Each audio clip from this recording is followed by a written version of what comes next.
my dream. I prayed and I became a park ranger. And so I loved my job. It was the best job I ever had, the best job I ever will have. And everybody used to come to the parks I was in and said, I'd love to be a park ranger. How do I become a park ranger? I'll share that at the end here. How do I become a park ranger? Be a lifelong learner. Love to learn, because I had to learn a lot of things as a park ranger. And all your dreams, and pray to God. I prayed to God to get a job.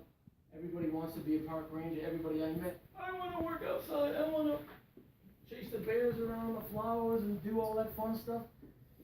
Ride boats and do things. But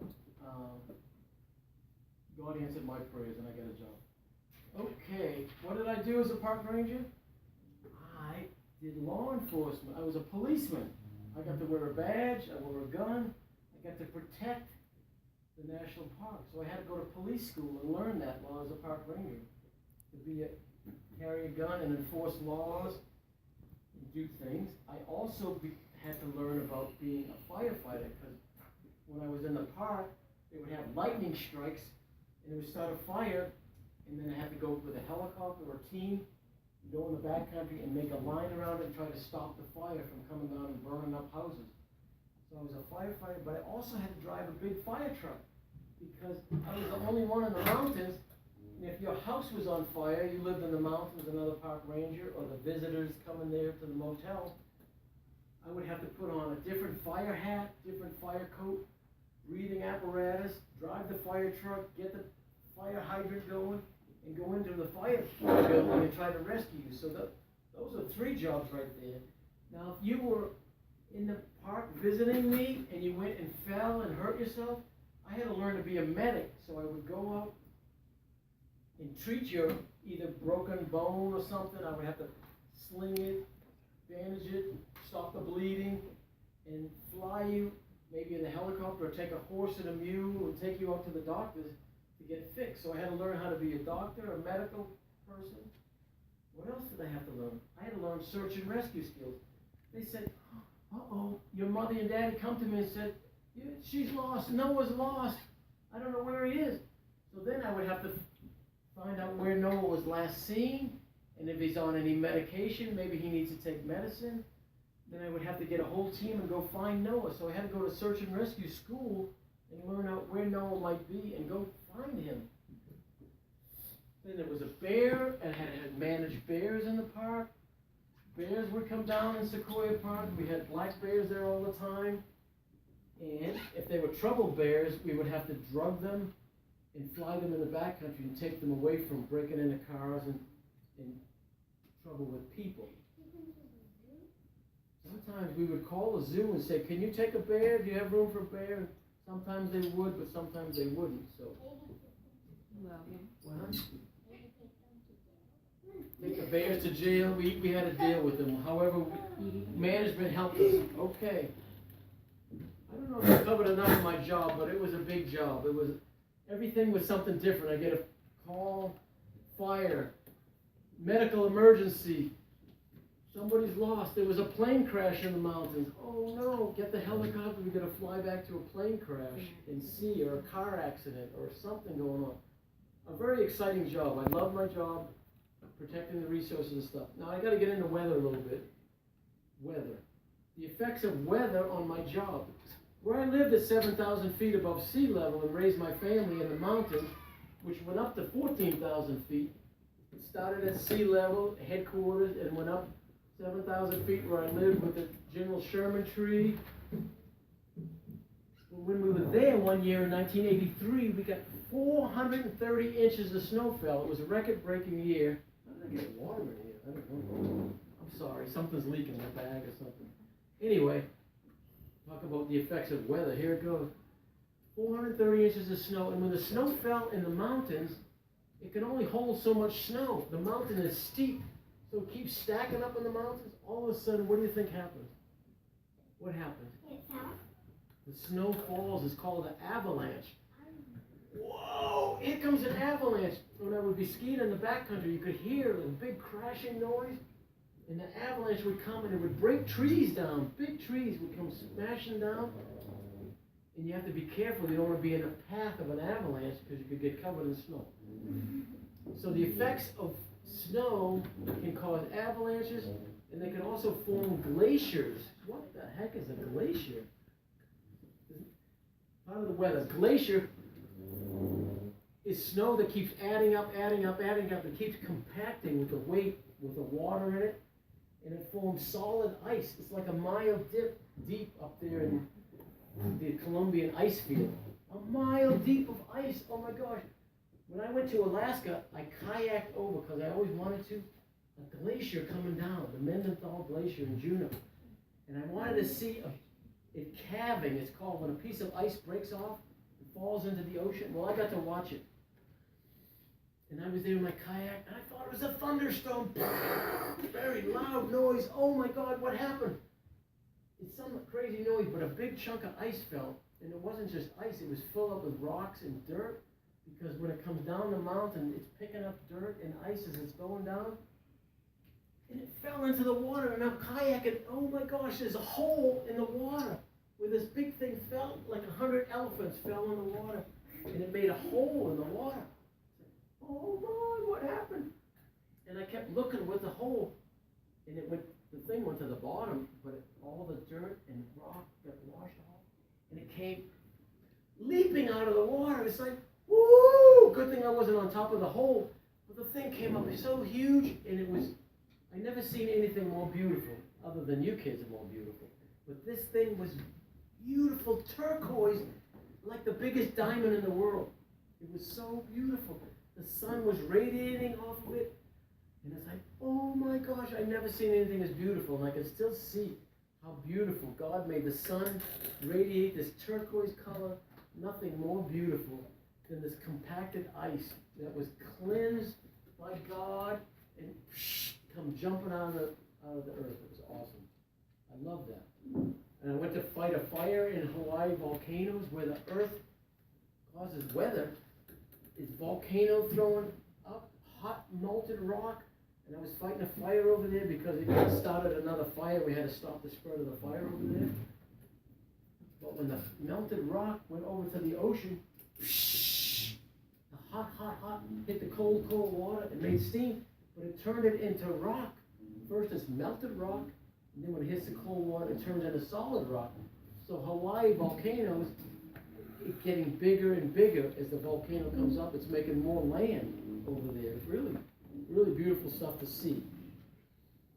The ice storm, flash flooding. I went to Olympic National Park with the heaviest rain in the whole world. 300 inches of rainfall, not 430 inches of snow, which could compress to 20 inches of rain or whatever. But 300 inches of water falls in the Olympic rainforest. So I went to visit it, and the water comes out of the mountain, and there's so much water, like a flash flood here in Texas. It came down, and it starts eating up trees. The river bank, big, huge trees are falling in the water and washing down. It started eating up the road. We used to be able to drive in the rainforest. And the water was so wild, it started eating up the whole road. And it's like they closed the rainforest. I had to go down and see, where's all this water going? Does anyone know where the water goes? Where does it end up? Where does it end up? Where does the water from the river go? You, huh? The road. It ends up in the road. It ate up the road, but it kept running. It kept raging. Where does the water end up when it comes from the river? Into the lake. Sometimes it could run into a lake. But here in Olympic National Park, it runs into where? Oh, the ocean.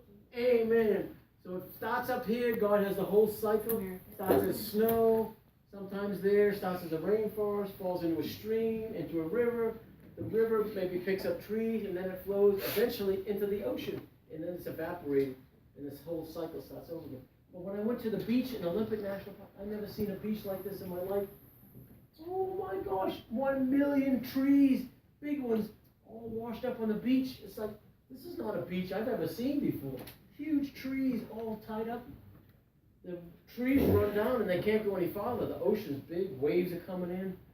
Really beautiful place.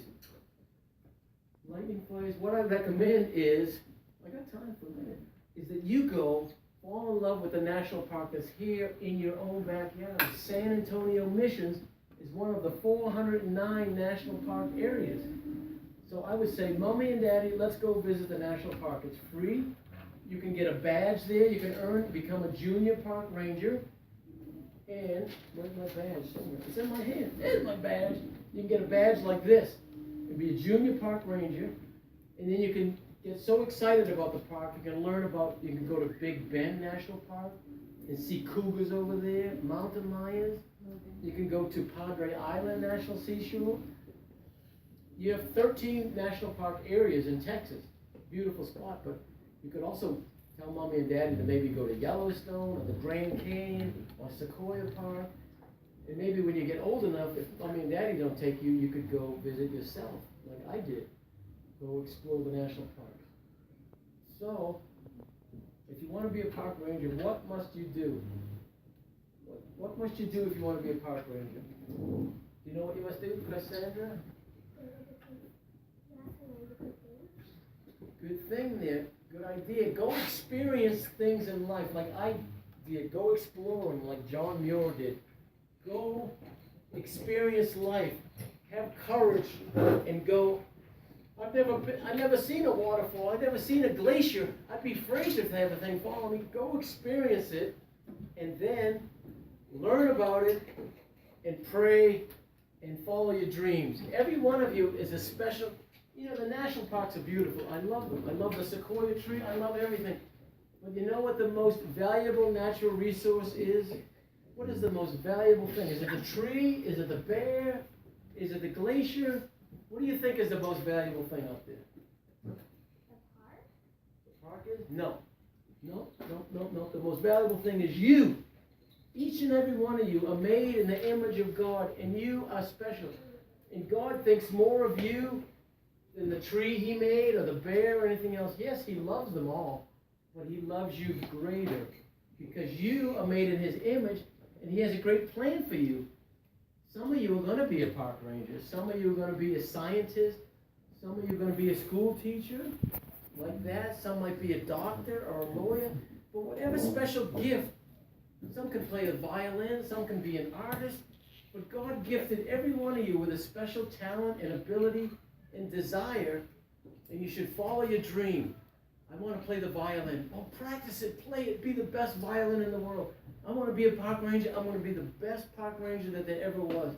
I want to save people's life, take care of God's creation, and do it. So the message I have, if you have any other questions, is follow your dream, love God, love people, and follow your dream, and love your teacher, and keep learning.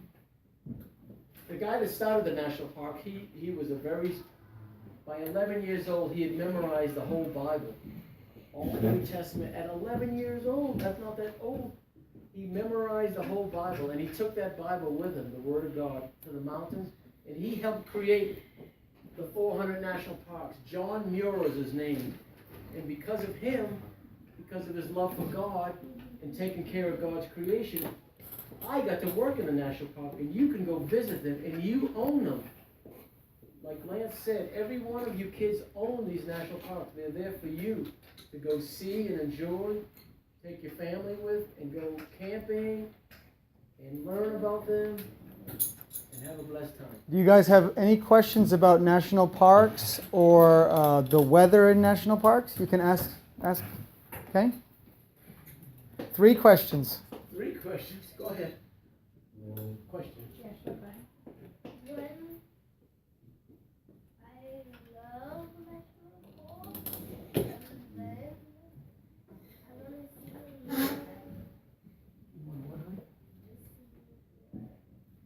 Be a park ranger someday?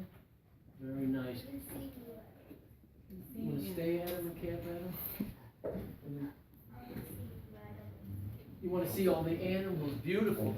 And you follow your dream. Go take care of them. There's special people in big national parks that are called resource managers. And they work with the bears. That's their full-time job. Or the marmots, or the deer, or whatever animal problems they have, they work with them in the big national parks. Way in the back there. Matthew, you have a question? Can you speak loud? Because I lost some of my hearing, honey. I can't hear too well.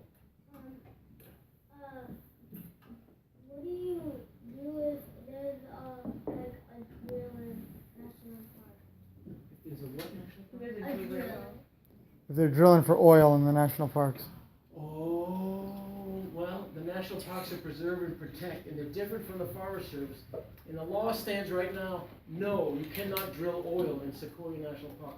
But sometimes, like in the Everglades, right outside the park, they're taking water away from the Everglades, so we have to extend our boundary. In Yellowstone National Park, other surrounding areas decide, hey, I can heat my house, it's cold in Wyoming, minus 50 degrees.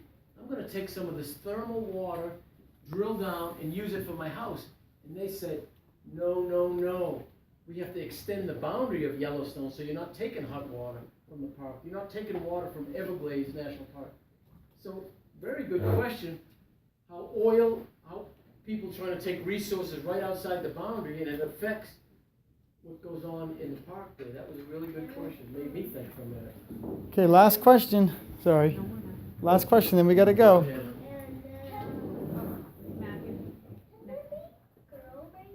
There are girl rangers. In the book, we have girl rangers. I love working with the girl rangers. Some of them are really good with horseback riding. They would be backcountry rangers that work for me. They work in the campground. They even carry guns. I got a lot of, like, police ladies. It's like, oh, can ladies be policemen? Yeah, they can. Whatever your dream is, there's no restrictions. You can even be in the military and carry a gun in the Marine Corps if you wanted to be a Marine lady. So there's no restrictions on a lady now. You can be a doctor, lawyer, Indian chief, park ranger, whatever you want. You have the desire. It was a very good question. Go pursue it. Doctor, lawyer, Indian chief. All right, can we say thank you, Ranger George? Thank you, Ranger George.